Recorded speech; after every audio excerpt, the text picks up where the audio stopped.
Assalamualaikum warahmatullahi wabarakatuh. Kami dari kelompok 6.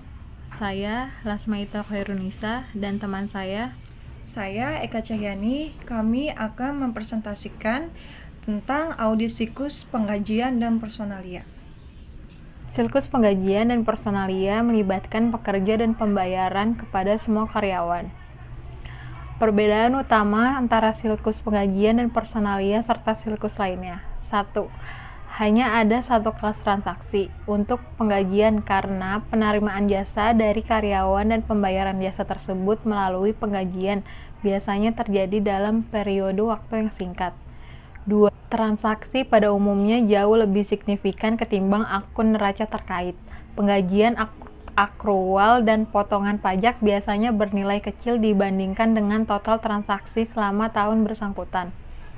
3. Pengendalian internal terhadap penggajian sudah efektif bagi hampir semua perusahaan, bahkan perusahaan yang kecil sekalipun. Tujuan audit siklus penggajian dan personalia adalah untuk mengevaluasi saldo akun yang terpengaruh oleh siklus tersebut telah dinyatakan secara wajar sesuai dengan standar akuntansi yang berlaku. Akun gaji dan upah akrual hanya akan digunakan pada akhir periode akuntansi. Selama periode berjalan, beban baru akan dicatat apabila karyawan telah benar-benar dibayar dan bukan ketika biaya tenaga kerja terjadi. Akrual untuk tenaga kerja dicatat dengan ayat jurnal penyesuaian pada akhir periode bagi setiap biaya tenaga kerja yang dihasilkan tetapi belum dibayar. Fungsi bisnis dalam siklus penggajian dan personalia, serta dokumen dan catatan terkait. 1. Catatan sumber daya manusia meliputi data yang berkaitan dengan karyawan seperti tanggal mulai bekerja, investasi personil, tingkat pembayaran, pengurangan yang otorasi, evaluasi kinerja, dan tanggal berhenti bekerja. 2. Formulir otorasi pengurangan untuk mengotorasi pengurangan gaji, termasuk jumlah pembebasan untuk pemotongan pajak penghasilan, dan program tabungan pensiun lainnya, obligasi tabungan serta iuran serikat pekerja. 3. Formulir otorasi tingkat pembayaran. Sumber informasinya adalah kontak tenaga kerja, otorasi oleh manajemen atau dalam kasus penjabat perusahaan, otorasi dari dewan direksi. Untuk mencegah salah satu dalam 4 aktivitas berikut diperlukan pengendalian yang memadai. 4. Kartu waktu adalah dokumen yang mengindikasikan waktu per jam karyawan mulai dan berhenti bekerja setiap hari, serta jumlah jam kerja karyawan. 5. Tiket waktu pekerja adalah formulir yang menunjukkan pekerjaan mana yang dikerjakan karyawan selama periode waktu tertentu. Formulir ini hanya digunakan jika seorang karyawan melakukan pekerjaan yang berbeda atau bekerja dalam departemen yang berbeda. 6. File transaksi penggajian. File tersebut berisi semua informasi yang dimasukkan ke dalam sistem dan informasi tentang setiap transaksi, seperti nama karyawan dan nomor identitas, tanggal pembayaran kotor dan bersih, berbagai jumlah pemotongan pajak dan klasifikasi akun. Informasi mengenai file transaksi penggajian digunakan untuk berbagai catatan, daftar dan laporan seperti jurnal penggajian, file induk penggajian, dan rekonsiliasi bank penggajian. 7. Jurnal atau daftar penggajian mencantumkan nama karyawan, tanggal, jumlah penggajian kotor dan bersih, jumlah pemotongan, serta klasifikasi akun atau klasifikasi setiap transaksi. Diposting secara simultan ke buku besar umum dan ke file induk penggajian. 8. File induk penggajian mencantumkan pembayaran kotor selama setiap periode penggajian, pengurangan dari pembayaran kotor, pembayaran bersih, nomor cek, dan tanggal. 9. Pembayaran gaji, pertukaran atas jasa yang dilaksanakan, tetapi biasanya disetorkan secara langsung ke rekening bank setiap karyawan. Jumlah yang dibayar merupakan pembayaran kotor, dikurangi pajak, dan pengurangan lainnya. 10. Rekonsiliasi rekening bank penggajian. Penggajian memisahkan pengeluaran gaji rutin dari pengeluaran lainnya. 11. Formulir W2 Formulir yang dikirim ke setiap karyawan yang mengikhtiarkan penghasilan karyawan selama tahun kalender termasuk pembayaran kotor, pemotongan pajak penghasilan, dan pemotongan VICA atau jaminan sosial. 12. SPT pajak penghasilan diserahkan ke unit pemerintah lokal, negara bagian dari federal untuk menunjukkan pembayaran pajak yang dipotong dan pajak perusahaan. Penggajian menjadi bagian yang signifikan dari total beban. Ada 3 alasan. 1. Karyawan kemungkinan besar akan mengajukan keluhan kepada manajemen jika mereka dibayar terlalu rendah. 2. Semua transaksi penggajian secara tipikal, serangan, dan tidak rumit. 3. Transaksi penggajian merupakan subjek audit pemerintah negara bagian dan federal menyangkut potongan pajak penghasilan, jaminan sosial, dan pajak pengangguran. Memahami pengendalian internal, siklus penggajian, dan personalia. Pengendalian internal bervariasi dari perusahaan ke perusahaan. Karena itu, auditor harus mengidentifikasi pengendalian, definisi yang signifikan, dan kelemahan yang material untuk setiap organisasi. Pengendalian yang digunakan oleh auditor untuk mengurangi penilaian risiko pengendalian harus diuji dengan pengujian pengendalian.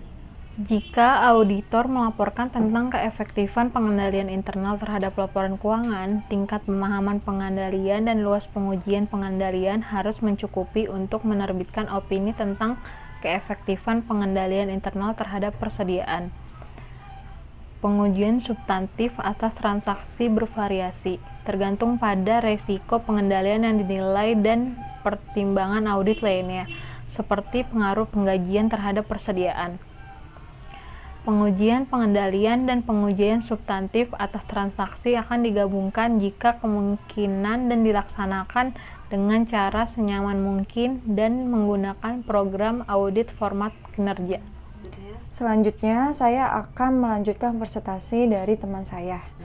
Pengendalian kunci bagi siklus penggajian dan personalia untuk menilai risiko pengendalian. Yang pertama adalah pemisahan tugas yang memadai, mencegah pembayaran yang berlebih dan pembayaran kepada karyawan yang tidak ada atau tidak aktif. Kedua, otorisasi yang tepat. Hanya Departemen Sumber Daya Manusia yang mengotorisasi untuk menambah dan menghapus karyawan dari daftar penggajian atau mengubah tingkat upah serta potongan. Yang ketiga, dokumen dan catatan yang memadai. Kartu waktu atau catatan memang diperlukan untuk karyawan per jam atau paruh waktu, tetapi tidak untuk karyawan tetap. Untuk karyawan yang dibayar berdasarkan tingkat potongan atau sistem insentif lain, diperlukan catatan yang berbeda. Catatan waktu yang harus memadai untuk mengakumulasi biaya pengajian menurut pekerja atau penugasan. Keempat, pengendalian fisik terhadap aset dan catatan. Cek gaji yang belum ditandatangani harus dibatasi. Cek harus ditandatangani oleh karyawan yang bertanggung jawab dan penggajian harus didistribusikan oleh seorang yang independen dari fungsi penggajian dan pencatatan waktu. Kelima, pengecekan yang independen atas kinerja. Untuk melihat setiap salah saji atau jumlah yang tidak biasa akibat lalai menyerahkan formulir pajak secara tepat waktu dapat menjadi berat. Keenam, penyiapan formulir pajak pengajian.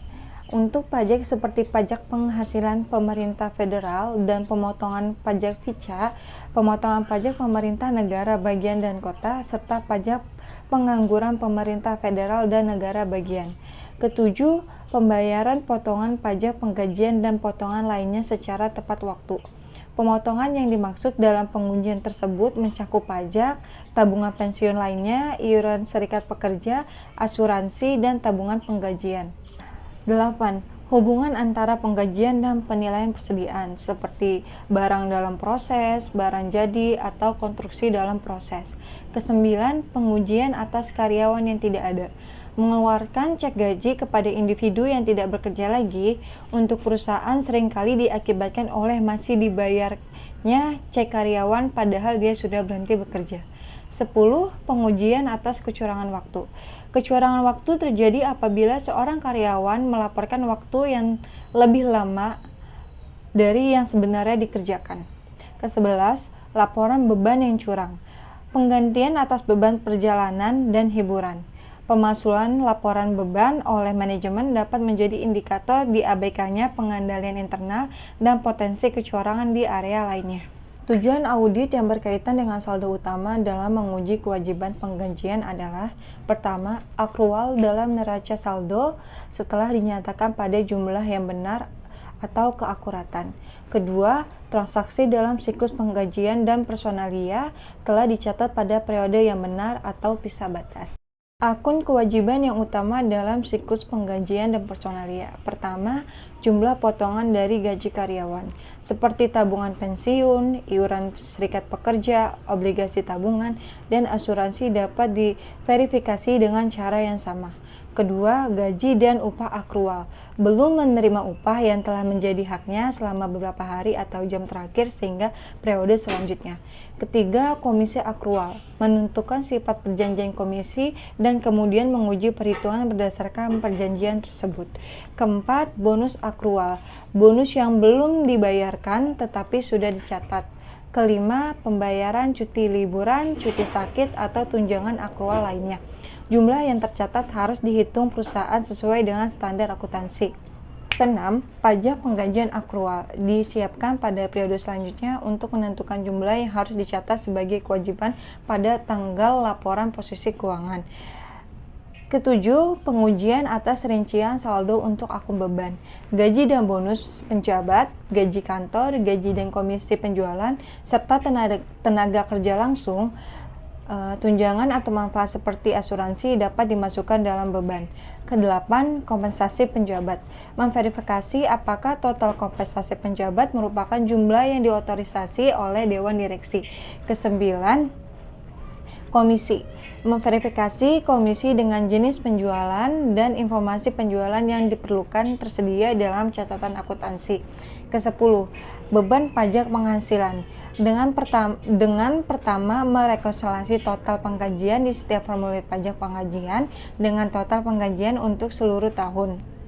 Ke-11, total penggajian. Untuk menentukan apakah transaksi penggajian dibebankan ke akun non penggajian atau sama sekali tidak dicatat di jurnal penggajian.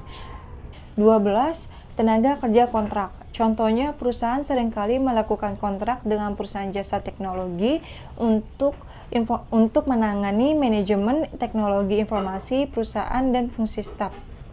13. Tujuan penyajian dan pengungkapan dengan pengujian atas rincian saldo akun kewajiban beban. Sekian presentasi dari kami. Maaf jika ada kesalahan dan semoga bermanfaat. Wassalamualaikum warahmatullahi wabarakatuh.